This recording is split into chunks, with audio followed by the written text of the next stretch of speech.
programang ito ay rated SPG. Striktong patnubay at gabay ng magulang ang kailangan. Maaaring may masiselang tema, lengguwahe, karahasan, sexual, horror o droga na hindi angkop sa mga... Sino po ba kayo?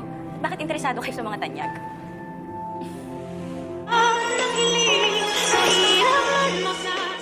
Narito na nga ang ating mga karagdagan na abangan mamaya sa abot kamay na pangarap.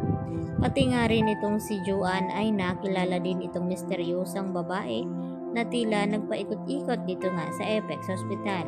At dito nilapitan ni Joanne ang babaeng ito at tinanong kung may pasyente ba daw siya dito sa Apex. At ang sagot naman dito ni Justin sa kanila ay wala daw, ay gusto namang niya maikot tong ospital at ang liit lang naman pala daw ng mga ER ng Apex Hospital kasing liit daw ito ni Joanne. At tila naiinsulto naman itong si Joanne dito sa sinabi ni Justin. At maya-maya pa ay dito naman na dumating itong si Dr. Prado at nagpagkilala dito sa misteryosang babae at hindi naman tinanggap ni Justin itong kamay dito ni Dr. Prado at dito naman na naikwento ni Dr. Prado kung sino nga itong may-ari ng Apex Hospital. At nang banggitin nga dito ni Doc Prado ang pangalan na Giselle at mabait daw ito sa empleyado, tila nagbago naman ang mood dito ni Justin. At nagtanong itong si Joanne dito sa babae na kung sino daw ito, bakit interesado daw ito sa mga tanyag. At umiiling-iling naman itong si Justin at diretsahan na umalis at nag-back out. At nagtataka naman ang mga ito kung sino nga ang babaeng ito. Dito naman na dumating din itong si Yula pati itong sina Nurse Karen at Nurse Evan. At nagkayayaan nga ang mga ito at dito naman napansin dito ni Karen na parang may hinahanap nga itong si Doc Prado. At dito naman na sinabi ni Joanne na alam na daw niya kung sino ang kanyang hinahanap, itong ang babae na tila biglaan daw itong nag-back out nang banggitin nilang pangalan ni Giselle. At naikwento din dito ni Nurse Karen na yun din ang babae na lumapit dito kay Annalyn at dumalaw dito nga kay Don Pepe. At ipinagtataka nila na kung sino daw itong misteryosang babae na hindi nga nagpapakilala kung sino ito. At ganoon din naman hindi nakaligtas itong si Giselle nang makita nga ni Justin na nakabanggaan ng ale at nahulog itong kape na hawak nito.